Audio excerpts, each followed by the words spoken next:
दोस्तों, अगर हम बात करें कि खून में कोलेस्ट्रॉल की नॉर्मल वैल्यू कितनी होनी चाहिए, तो आमतौर पर लोग कहते हैं कि 200 से कम होना चाहिए। अगर आप ब्लड टेस्ट भी करवाते हैं, तो आपकी जो रिपोर्ट आती है, उसमें ये लिखा होता है कि 200 तक अगर आपका कोलेस्ट्रॉल है, तो आपका कोलेस्ट्रॉल नॉर्मल है। 200 से अगर ऊपर है, तो आपका कोलेस्ट्रॉल बढ़ा हुआ है। लेकिन वास्तव में ऐसा नहीं है। 200 तक आप नॉर्मल कह सकते हैं, लेकिन अगर आपका कोलेस्ट्रॉल 200, 180, 190 के आसपास है, तब भी आपको ब्लॉकेज होने के चांसेस होते हैं। तो सही मायनों में अगर वैल्यू की बात करें, तो आपका कोलेस्ट्रॉल 100 से 150 के बीच होना चाहिए, या यूं कहें कि 150 से नीचे होना चाहिए।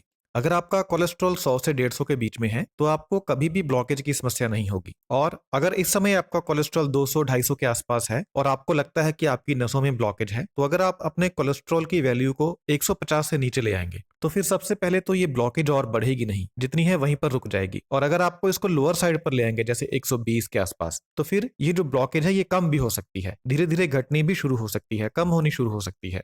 तो आज की इस वीडियो में मैं आपको बताऊंगा कि कैसे आप अपने कोलेस्ट्रॉल को 100 से 150 के बीच में लेकर आ सकते हैं। लेकिन सबसे पहले आपको यह समझना होगा कि कोलेस्ट्रॉल आखिर है क्या, क्योंकि जो कोलेस्ट्रॉल है उसके बारे में बहुत सारी मिसकंसेप्शंस हैं। आमतौर पर यह समझा जाता है कि अगर आप कोई फैट वाली चीज खाते हैं तो आपका कोलेस्ट्रॉल बढ़ता है, लेकिन वास्तव में ऐसा नहीं है। अगर आप सरसों का तेल खा रहे हैं, नारियल का तेल खा रहे हैं, या कोई भी वेजिटेबल ऑयल खा रहे हैं, वेजिटेरियन ऑयल खा रहे हैं, तो आपका कोलेस्ट्रॉल नहीं बढ़ता। उससे आपका ट्राइग्लिसराइड लेवल बढ़ेगा, लेकिन कोलेस्ट्रॉल नहीं बढ़ेगा। उसका कारण यह है कि कोलेस्ट्रॉल सिर्फ और सिर्फ एनिमल फूड में होता है, यानी जो भी फूड, जो भी खाने की चीज एनिमल से प्राप्त हो रही है, सिर्फ उसी में कोलेस्ट्रॉल होता है, जैसे मीट, मछली, अंडा, दूध और दूध से बनी चीजें। तो अगर आप कोई वेजिटेरियन सोर्स का ऑयल खा रहे हैं, तो आपका कोलेस्ट्रॉल नहीं बढ़ता, बल्कि ट्राइग्लिसराइड बढ़ता है। वो अलग बात है कि ट्राइग्लिसराइड भी कोलेस्ट्रॉल की तरह ही हार्ट ब्लॉकेज के लिए जिम्मेदार होता है, लेकिन इस वीडियो में हम स्पेशली कोलेस्ट्रॉल की बात कर रहे हैं। तो कोलेस्ट्रॉल के सिर्फ दो सोर्सेज होते हैं, एक है एनिमल डाइट और दूसरा है आपका लीवर। अगर आप एनिमल डाइट को बिल्कुल बंद कर देंगे, तो आपका जो लीवर है वह फिर भी उतना कोलेस्ट्रॉल बनाता रहेगा जितनी आपके शरीर को जरूरत है।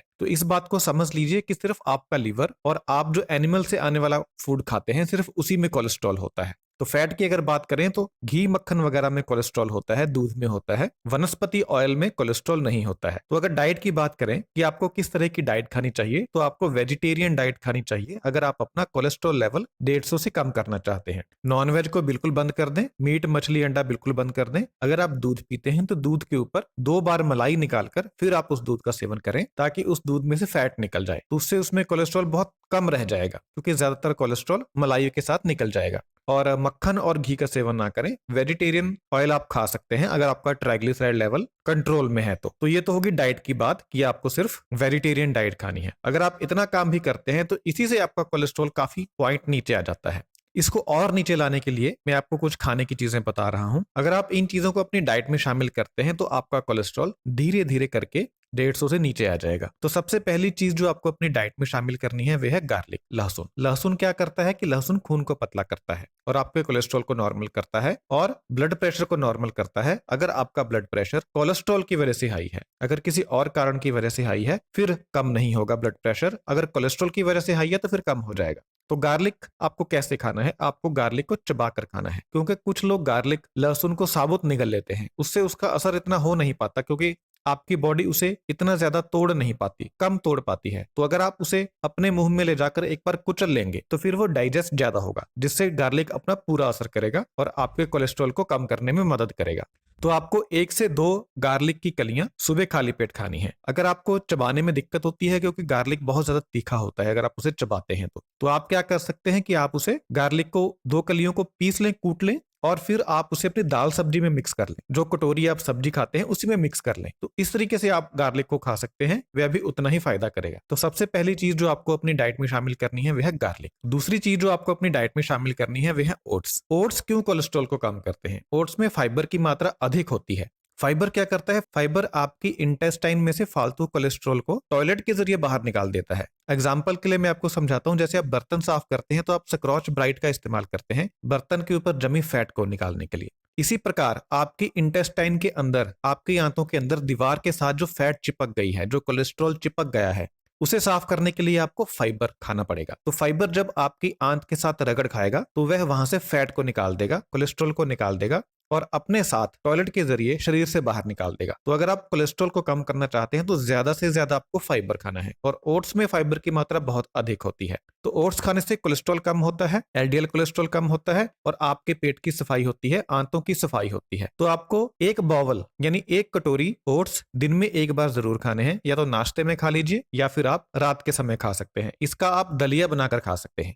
ओट्स के अलावा आप फाइबर की और चीजें भी खाइए जिन चीजों में फाइबर ज्यादा होता है, जैसे गाजर, मूली, कच्ची गोभी, कच्ची पत्ता गोभी, यानी सैलेड के रूप में आप जितना ज्यादा फाइबर खाएंगे वह फाइबर भी स्क्रॉच ब्राइट की तरह काम करेगा और आपकी आंतों के अंदर चिपके हुए कोलेस्ट्रॉल को मल के जरिए बाहर निकालेगा। तो ओट्स आपको ज्यादा खाना है और दूसरी फाइबर वाली चीजें आपको ज्यादा खानी है। तीसरी चीज आपको क्या खानी है? आंवला। आंवला भी कोलेस्ट्रॉल को कम करता है और कॉन्स्टिपेशन को दूर करता है, यानी पेट की सफाई करता है। तो आंवला भी वही काम करता है जो काम फाइबर करता है, लेकिन इसके साथ साथ आंवला में और बहुत सारे गुण होते हैं जिससे आपके शरीर को और बहुत सारे फायदे होते हैं। तो आंवला भी आप जरूर खाइए। अगर आंवला का सीजन है तो आप कच्चा आंवला खाइए, ताजा। एक आंवला आप चबा चबा कर खा सकते हैं, खाया जा सकता है। अगर सीजन नहीं है तो फिर आंवला के जूस का इस्तेमाल कर सकते हैं या फिर आंवला के चूर्ण का इस्तेमाल कर सकते हैं। तो 5 से 10 ml जूस आप एक दिन में पी सकते हैं और 2 से 3 ग्राम आंवला चूर्ण आप एक दिन में खा सकते हैं। पानी में घोल लीजिए और फिर उस पानी को पी लीजिए। चौथी चीज जो आपको खानी है वह है मेथी दाना। मेथी दाना भी कोलेस्ट्रॉल को कम करता है। आपको 1 चम्मच मेथी दाना रात को भिगो देना है और सुबह इस मेथी दाने को चबा चबा कर खा लेना है और साथ में पानी भी पी लेना है।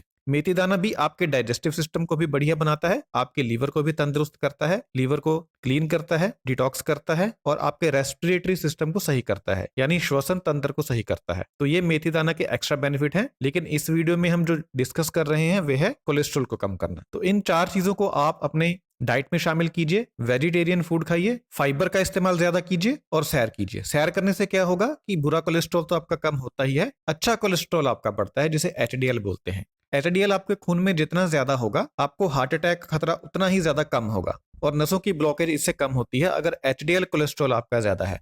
और एचडीएल को बढ़ाने का सिर्फ एक ही तरीका है और वह है एक्सरसाइज। तो आप सैर कीजिए, साइकिल चलाइए, किसी भी तरह की एक्सरसाइज कीजिए, उससे एचडीएल कोलेस्ट्रॉल आपका बढ़ेगा, जिससे आपकी नसों की सफाई होगी। क्योंकि जो एचडीएल होता है वह नसों के अंदर जमे हुए बुरे कोलेस्ट्रॉल को निकालता है, साफ करता है। तो आंतों की सफाई करने के लिए एचडीएल को बढ़ाना उतना ही जरूरी है जितना कि बैड कोलेस्ट्रॉल को कम करना। तो आप साथ में सैर कीजिए, एक्सरसाइज कीजिए, इससे आपका अच्छा कोलेस्ट्रॉल बढ़ेगा, बुरा कोलेस्ट्रॉल कम होगा, जिससे आपकी बंद नसें धीरे धीरे खुलना शुरू हो जाएंगी और आपकी नसों में से कोलेस्ट्रॉल बिल्कुल साफ हो जाएगा और आपका कोलेस्ट्रॉल कितना भी बढ़ गया हो 150 से नीचे आ जाएगा। बहुत बहुत धन्यवाद।